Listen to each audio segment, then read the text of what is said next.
না।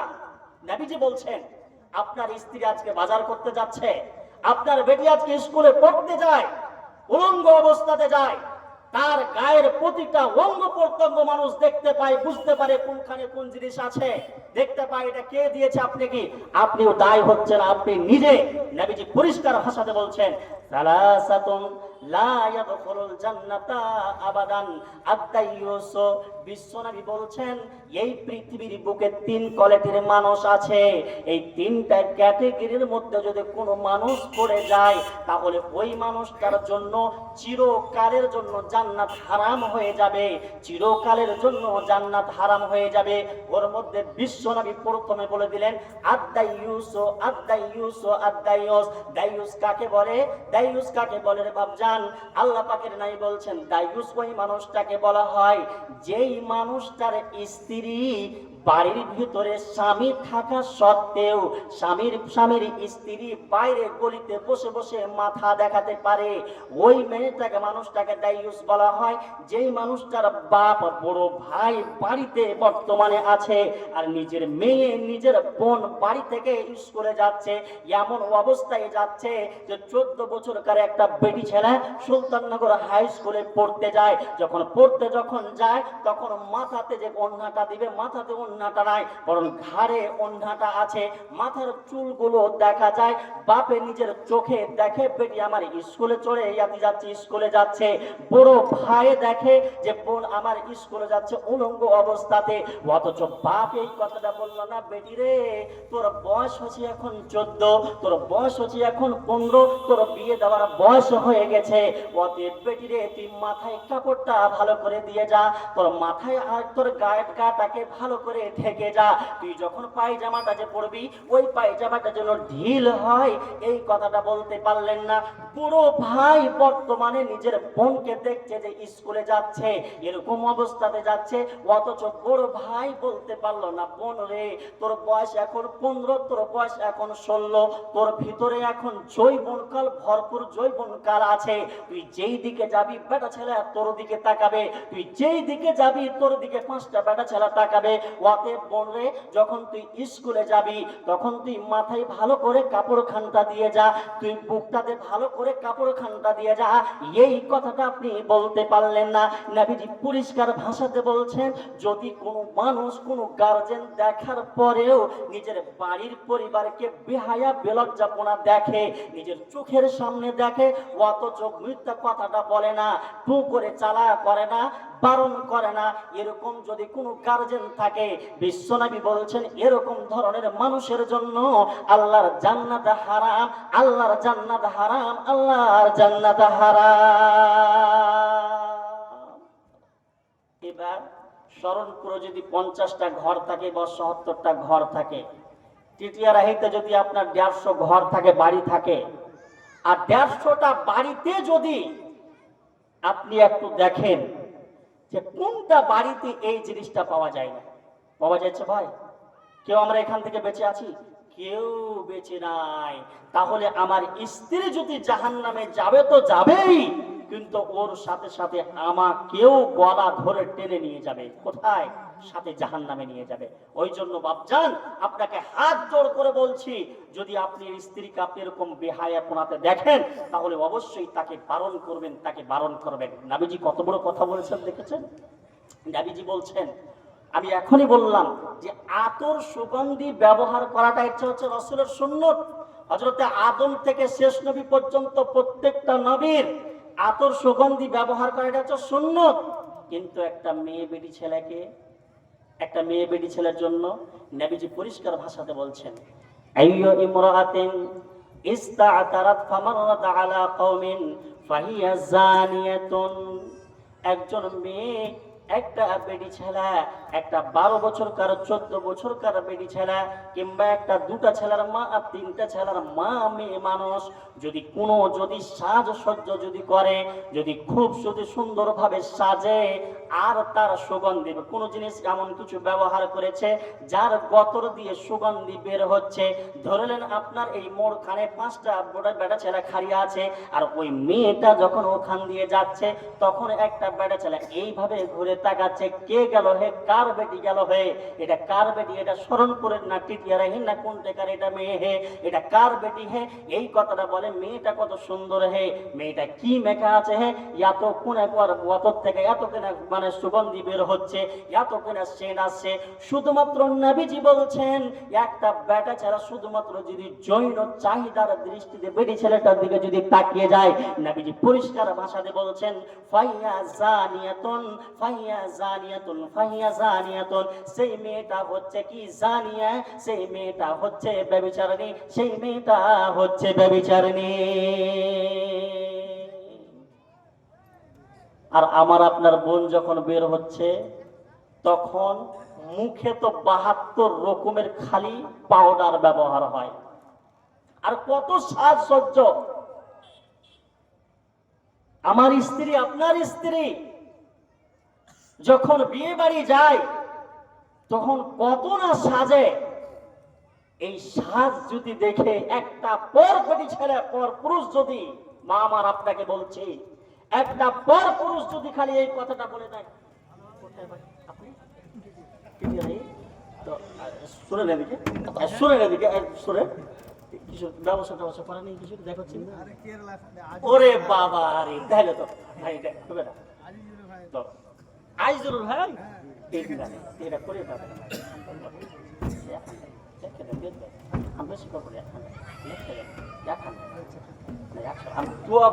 আল্লাহ দিবে 600 টাকা। আচ্ছা যে 300 টাকা দেবে। আচ্ছা নেক্সট টাকা নেয় যাবে। আচ্ছা ইয়া কি করে ইয়ে করা দুটো ডাবল ডাবল করো। আচ্ছা দেখ রব্বুল আলামিন গো একজন বাকি লেখা বাকি রব্বুল আলামিন গো একজন দাদা আমার 600 টাকা দান করেছে। রব্বুল আলামিন গো 600 দান করেছে, যে উদ্দেশ্যে দান করেছে তার দানকে তুমি সাদরে গ্রহণ করে নাও। রব্বুল আলামিন গো তার ব্যবসা বাণিজ্যে তুমি বরকত দিও। রব্বুল আলামিন গো আপদ বিপদ থেকে বাঁচিয়ে রাখো। আর একজন দাদা আমার 500 টাকা দান করেছে। রব্বুল আলামিন গো যে উদ্দেশ্যে দান করেছে তার দানকে তুমি সাদরে গ্রহণ করে নাও। রব্বুল আলামিন গো পৃথিবীর বুকে যতদিন বেঁচে থাকবে তাকে ঈমানি হালাতে বাঁচিয়ে রাখো। রব্বুল আলামিন গো পৃথিবীর বুকে যতদিন বেঁচে থাকবে পাক্কা শাকা নামাজি বানিয়ে দিও। আল্লাহুম্মা সাল্লি আলাইহি আল্লাহুম্মা বারিক আলাইহি। তুমি মানুষ হইয়া জনম লভিয়া মানব জনমে করিলা। কত দিয়েছ? 1 2 তোর মা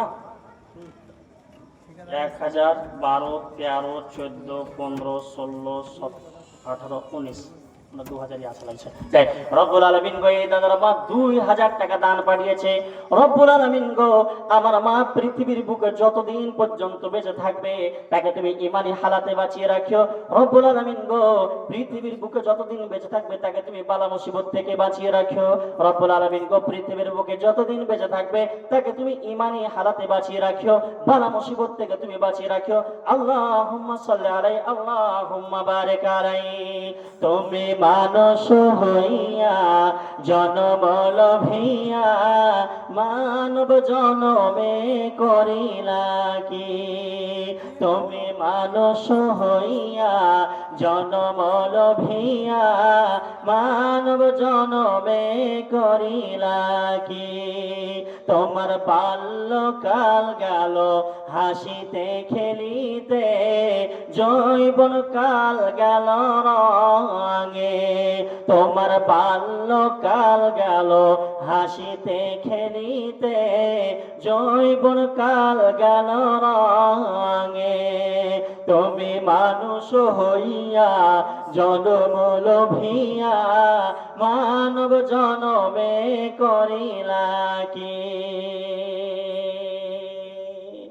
তো বন্ধু আমার আপনাকে আমি বলছিলাম একটু যদি নিজের পরিবারটার দিকে তাকান তাহলে আপনি বুঝতে পারবেন নবীজি পরিষ্কার আল্লাহ রাব্বুল আলামিন সূরা আহজাবের মধ্যে বলছেন যে এই পৃথিবীর দলেরা, হে আল্লাহ আমার বান্দা বান্দিরা শুনে নাও, ওয়াইদা সাআলতুমুহুন্না মাতাআন ফাসআলুহুন্না মিন ওয়ারাই হিজাব যালিকুম আতহারু লিকুলুবিকুম ওয়া কুলুবিহিন।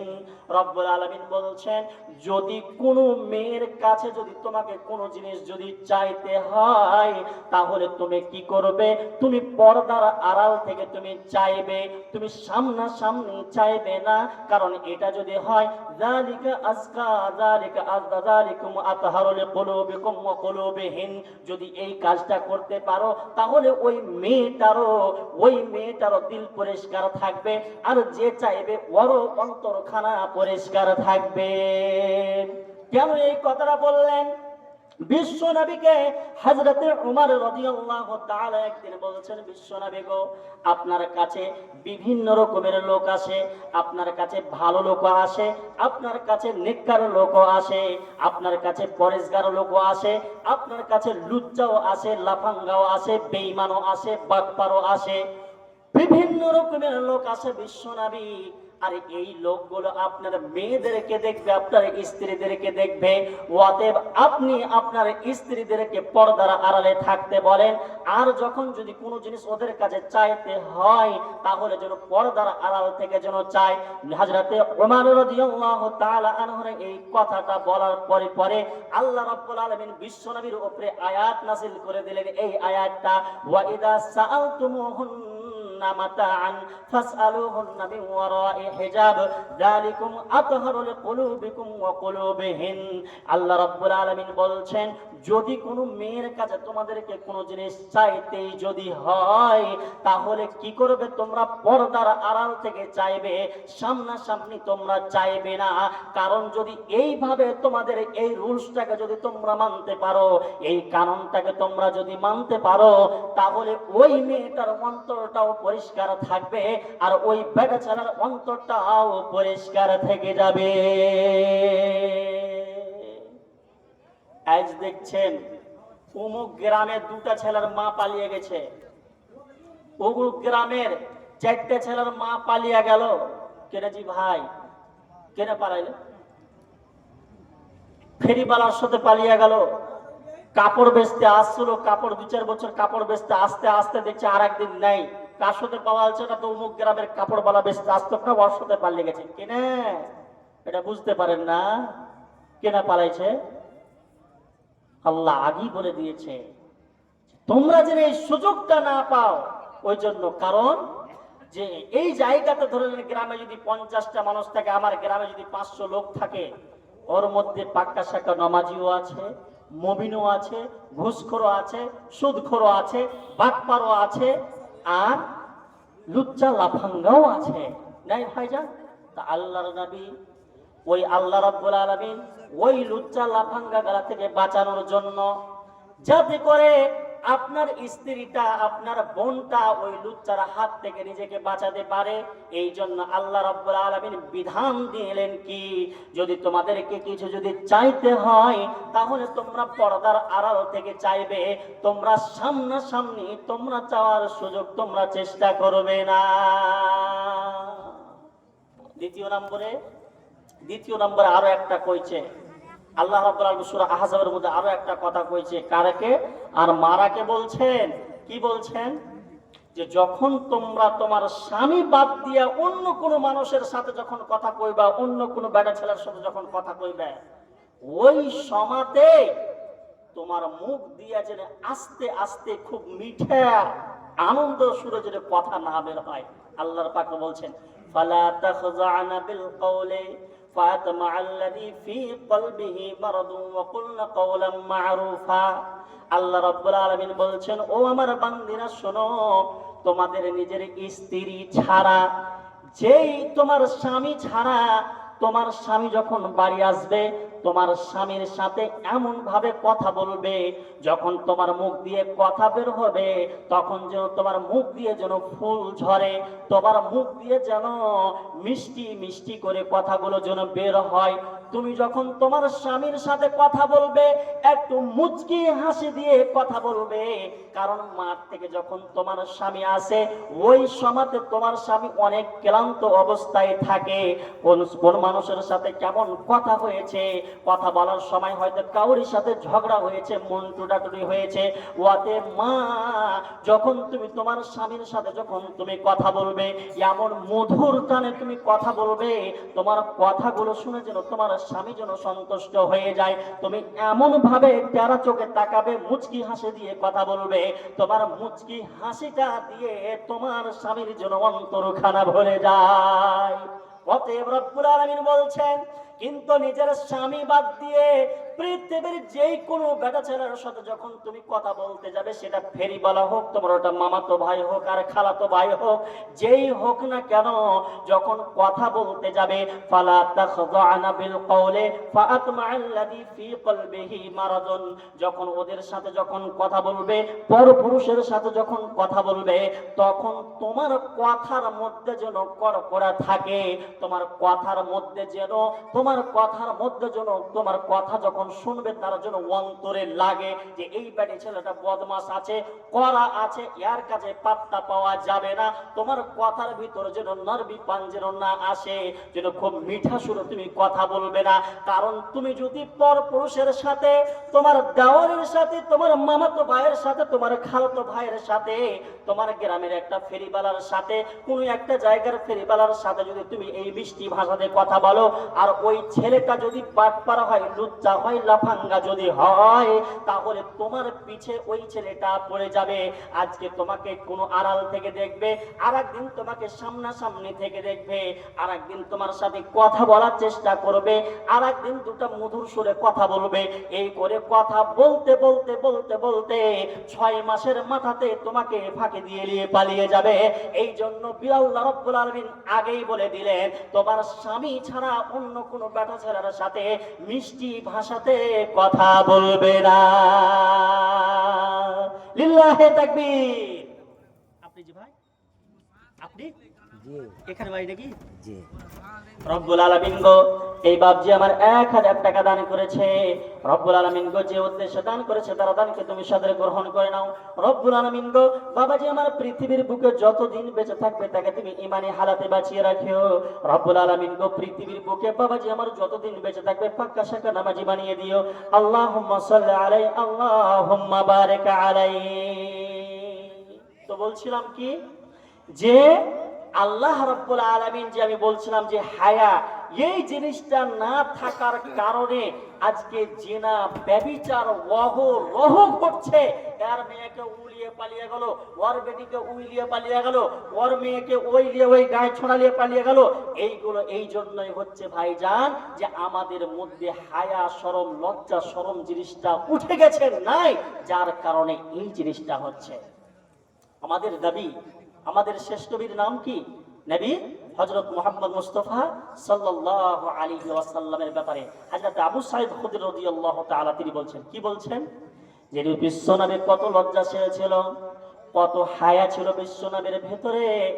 একটা দেখবেন যে মেয়েটার এখনো বিবাহ হয়নি, এখন শুধুমাত্র যৌবনের পাহুটাতে পা রেখেছে, ওই মেয়েটা যদি কোনো বাড়িতে থাকে আর ওর বাড়িতে যদি কোনো একটা অন্য জায়গার মানুষ আসে, তাহলে যখনই শুনতে পাবে, সালামের আওয়াজ শুনতে পাবে যে কোনো একটা গ্রামের লোক এসেছে, কোনো একটা অন্য গায়ের কোনো একটা লোক আর বাপের সাথে দেখা করতে এসে বাড়ির ভিতরে ঢুকছে, তেমন দেখবেন মেয়েটা চট করে ওঠে বাড়ির ঘরের ভিতরে চলে যাবে, আর ঘরের ভিতর থেকে অতক্ষণ পর্যন্ত বের হবে না যতক্ষণ পর্যন্ত ওই মানুষটা বাবার সাথে কথা বলে ফিরে না চলে যায়, বাড়ির বাইরে না চলে যায়, অতক্ষণ পর্যন্ত বাড়ি থেকে বের হয় না, ঘর থেকে বের হয় না। কেন রে বন্ধু, কেন এই কাজটা করে? এই জন্য করে, তার ভিতরে এখন হায়া শরমটা একদম পরিপূর্ণভাবে আছে।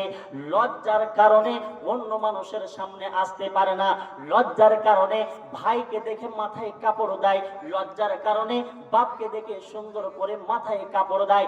বাপ যেখানে আছে বাপের সামনে নয়, অন্য জায়গাতে দাঁড়িয়ে আছে বা বসে আছে। বড় ভাই বসে বসে ভাত খাচ্ছে, সামনে থাকতে পারে না, অন্যদিকে সাইডে দাঁড়িয়ে আছে, কিন্তু চোখের সামনে দাঁড়িয়ে নাই। কেন দাঁড়িয়ে নাই? এই জন্য দাঁড়িয়ে নাই যে ওই মেয়েটার ভিতরে এখনো লজ্জা শরমটা পরিপূর্ণ হয়ে আছে। অতএব হযরতে আবু সাঈদ বলছেন যে এই মেয়েটা একটা অবিবাহিত মেয়ে, যতটা লজ্জা আছে এর চাইতে অনেক অনেক অনেক গুণ বেশি বিশ্বনবী সাল্লাল্লাহু আলাইহি ওয়াসাল্লামের ভিতরে লজ্জা ছিল।